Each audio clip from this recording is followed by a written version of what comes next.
Today we are going to take up the class 10th topic, brain.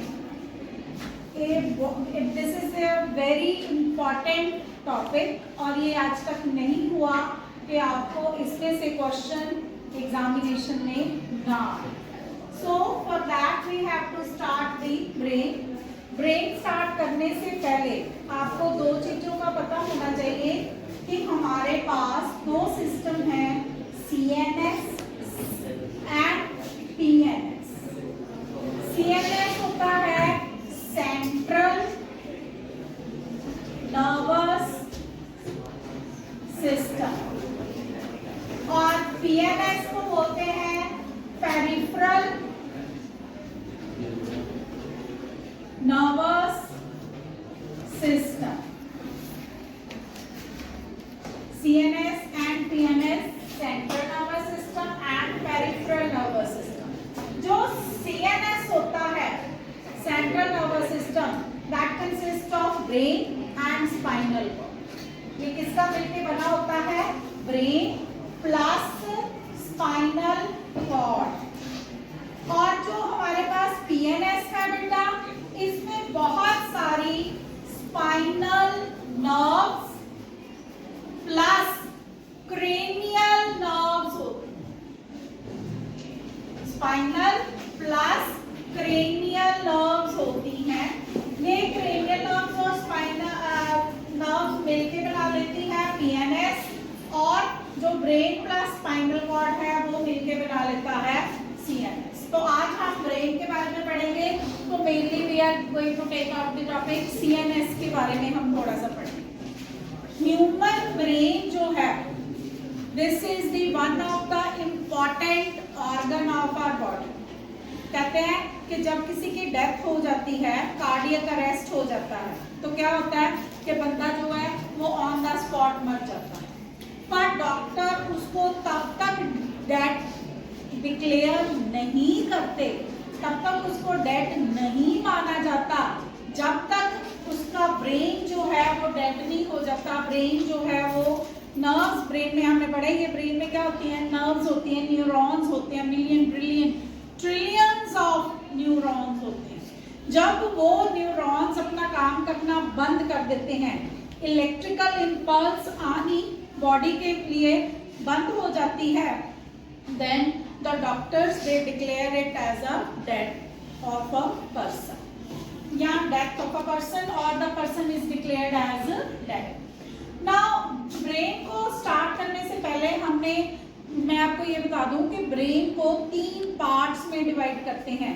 ये brain की जो diagram बनती है बेटा वो ऐसे बनती है. This is fore brain, mid brain and this one is the hind brain. क्या क्या होता है? Fore brain, mid brain, hind brain. जब हम इसकी डायग्राम भी बनाते हैं तो ऐसे ही बनती है. दिस पोर्शन ऐसे ही आती है. यहाँ पे आके स्पाइनल कॉर्ड आ जाती है और जो हाइंड ब्रेन के बिल्कुल नीचे आ जाती है. If we draw the diagram, just see like this, ये मेडुला का पोर्शन आ जाता है. स्टार्टिंग फ्रॉम हेयर, ये ऐसे बनती है इसकी डायग्राम. यहाँ पे सेरिबेलम लीफ लाइक स्ट्रक्चर होती है, जैसे कि फ्लावर एक छोटा सा आ गया. ये आपको कैसे याद रखना है कि जिसके स्पेलिंग बड़े हैं वो छोटा है. सेरिबेलम है, मेडुला है और इसके बीच में यहाँ पर हाइंड ब्रेन आ जाता है. क्या आ जाता है? Hind brain. नाउ यहाँ पर से अब हम अगर चले, यहाँ पे पाइनियल आ जाता है, बाकी जो है वहां पे ग्रे मैटर आ जाता है. ब्रेन जो है एक बहुत ही सॉफ्ट ऑर्गन है, इसलिए ये जो है एक हार्ड कवरिंग में प्रेजेंट होता है, खोपड़ी जिसको बोलते हैं, and that is called as the cranial cavity. तो ये क्या होगी? Cranial cavity. क्रेनियल जिसको हम स्कल बोल देते हैं, इमूवेबल जॉइंट है इसका. इसके बाद ये देखो, ये वाला आ गया forebrain. I have already discussed this diagram. Forebrain ये है, ठीक है, ये है midbrain. Midbrain, midbrain में हमारे पास 3 चीजें आ जाएंगी। One, then is the hindbrain, पहले कर ले, medulla oblongata, pons varolii, pons medulla, और नीचे आ गई हमारे पास स्पाइनल कॉर्ड। मोस्ट प्रॉब्ली ये जो दोनों हैं, ये तीनों हाइंड ब्रेन कवर करता है। जो मेन पोर्शन है इसको हम बोल देते हैं सेरिब्रम। ये हो गया सेरिबेलम। तो इसको याद रखने का आपके पास एक मेथड है, ये देखो, इसमें स्पेलिंग कम है, इसका एरिया ज्यादा है। इसके स्पेलिंग ज्यादा है, एरिया कम है, क्योंकि आपको पेपर में डिफरेंशिएट करना सेरिब्रम और सेरिबेलम का आ ही जाता। This is a diagram of human brain. Human brain की ये डायग्राम है। अगर हम इसको बार बार से ड्रॉ करेंगे तो इट वुड बी ओके और इजीली ड्रॉ हो जाती है। अब अगर आप देखो तो हमने ब्रेन को 3 पार्ट में डिवाइड करा है, forebrain, mid brain and the hind. अब चले हम इनके फंक्शंस के बारे में अगर हम इनकी डिटेल स्टडी करते हैं तो फोर ब्रेन का क्या काम होता है। आपको पता है कि जब हमें कोई चीज करते करते भूल जाती है तो क्या करते हैं, अरे क्या था।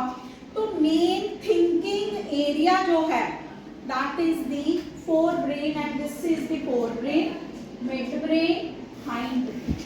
ठीक है, तो फोर ब्रेन का मेन जो एरिया है that is used for the thinking, body posture के लिए। माउथ में अगर हमारी मनपसंद कोई सब्जी बनी है, राजमा बने हैं, कढ़ी बने हैं, तो हमारे मुंह में पानी आ जाता है।